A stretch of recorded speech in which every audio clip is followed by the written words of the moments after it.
देखिए, मोदी सरकार की आदत बन चुकी है कि वो देश की जनता को धोखा और फरेब हमेशा देती आई है। तो आज का ये नाम निहाद सो कॉल्ड जो दिन मनाया जा रहा है वो एक धोखा और फरेब है। हम ये पूछना चाहते हैं कि कितने मुस्लिम महिलाओं से आपने इंसाफ किया, बताइए। नजीब की माँ आज भी अपने नजीब के तलाश में तड़प रही है।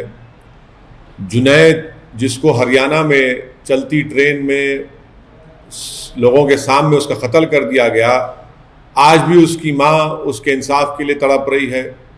लाखों की तादाद में मुस्लिम महिलाएं ने CAA का कानून के खिलाफ, NRC NPR के खिलाफ एहतजाज किया। आज भारत में सबसे ज़्यादा अगर इलिटरेट है फीमेल्स में तो मुस्लिम महिला हैं, उसके लिए मोदी सरकार ने क्या किया। सबसे ज़्यादा अगर ड्रॉप आउट होता है तो मुसलमानों का और उसमें मुस्लिम महिलाओं का।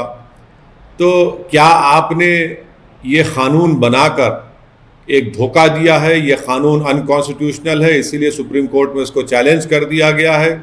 ये इक्वालिटी के ख़िलाफ़ है, ये मुस्लिम लोगों को डिमोनाइज करने के लिए क़ानून बनाया गया। और हम मोदी सरकार से पूछना चाहते हैं कि सिर्फ मुस्लिम वुमेन डे मनाएंगे, दूसरे कम्युनिटी का नहीं मनाएंगे? आप ये कहना चाह रहे हैं कि हमारी हिंदू बहनें, हमारी दलित बहनें, हमारी OBC बहनें, सबका एम्पावरमेंट हो चुका है। क्या आपका ने रिकॉर्ड है, बताइए। तो ये सिर्फ धोखा और फरेब है। इस कानून से मैंने कहा कि उल्टा मुस्लिम महिलाओं का एक्सप्लॉयटेशन होगा, धोखा होगा, वो और परेशान होंगी और किसी को इंसाफ नहीं मिलेगा। डिमोनाइजेशन होगा मुसलमानों का, सिर्फ केस बुक होगा, उसके बाद कोई इंसाफ नहीं होगा उन लोगों पे। तो ये हमेशा इनकी आदत रही है धोखा देने की, फरेब देने की, और ग्राउंड पर इसका कोई, ना तो मुस्लिम महिलाओं ने, मुसलमानों ने इसको एक्सेप्ट किया है बल्कि इसको रिजेक्ट किया है। तो ये इसकी हकीकत है। और एजुकेशन के मामले में मुख्तार अब्बास नकवी हो या मोदी सरकार हो, आप डिमांड ड्रिवन स्कॉलरशिप क्यों नहीं करते माइनॉरिटीज़ की? क्या ड्रॉप आउट रेट नहीं है? क्या कुंडू कमेटी की रिपोर्ट नहीं है? क्या NSSO का डेटा नहीं है? क्या 2011 का सेंसस नहीं है? सिर्फ धोखा और फरेब और ऑप्टिक्स के लिए किया जाता है सब चीज़ें। ये सर, मुख्तार अब्बास नकवी ने ये कहा है कि लोग इसको सपोर्ट कर रहे हैं और कुछ क्रिमिनल एक्टिविटीज जो कौन सपोर्ट कर रहे हैं? इस कानून के खिलाफ करोड़ों मुस्लिम महिलाओं ने अपने हाथ से साइन करके भारत के प्रधानमंत्री को कहा कि हम इस तरह के कानून को रिजेक्ट करते हैं। ये वो उन लोगों की आप बात क्यों नहीं करते? ग्राउंड पर इसका कोई इम्प्लीमेंटेशन नहीं है। बर्डन ऑफ प्रूफ मुस्लिम महिलाओं पर डाल दिया गया और आप इसको ये कह रहे हैं कि अगर कोई जेल को भी जाएगा तो शादी रहेगी। इस मुल्क में अगर कानून बनाना है, मैं मोदी सरकार को कह रहा हूं कि डिजर्शन पर कानून बनाइए।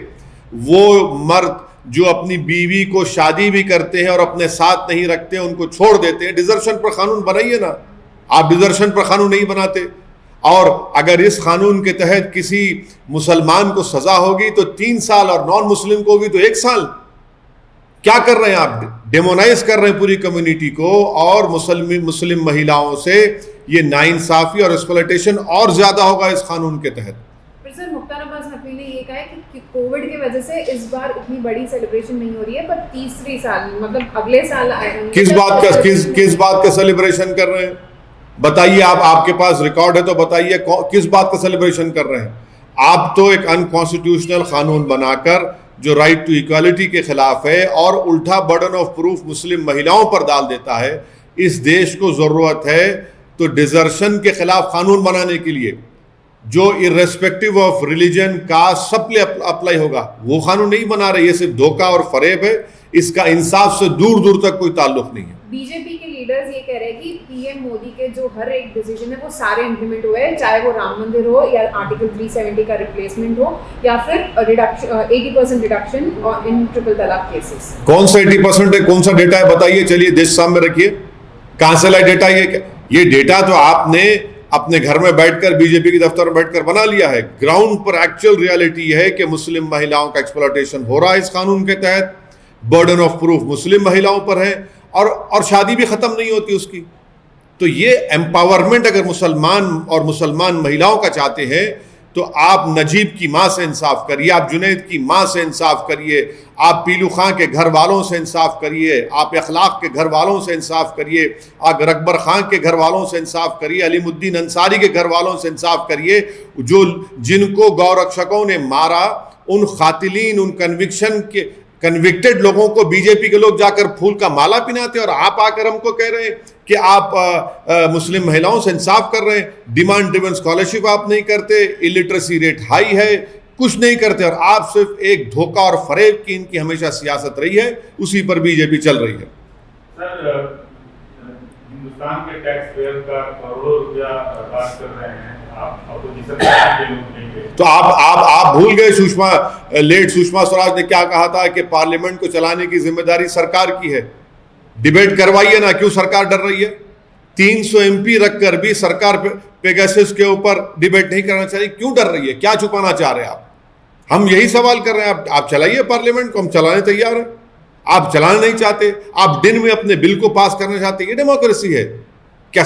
पार्लियामेंट को चलाना सरकार की जिम्मेदारी नहीं है।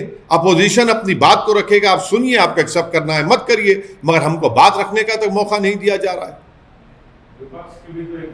विपक्ष की जिम्मेदारी, विपक्ष उन लोगों की तरफ से विपक्ष आवाज उठा रहा है जिनकी लाशें पानी में तैर रही थी, जो ऑक्सीजन से मर गए।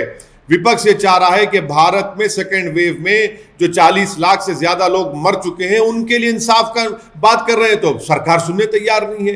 विपक्ष ये चाह रहा है कि आप फोन टैप कर रहे हैं उन लोगों का जो आपके खिलाफ है। विपक्ष चाह रहा है कि आपने वो सॉफ्टवेयर लिया नहीं, मैलवेयर लिया नहीं लिया, आपने NSO से खरीदा नहीं खरीदा, आप उसका जवाब देने तैयार नहीं है। क्यों तैयार नहीं है आप इन चीजों का जवाब देने? विपक्ष ये पूछ रहा है कि किसान इतने महीनों से एहतजाज कर रहा है, आप उनकी बात सुनने तैयार नहीं है। तो सरकार सिर्फ खुद जिम्मेदार है। आज पार्लियामेंट अगर नहीं चल रही है तो मोदी सरकार इसकी जिम्मेदार।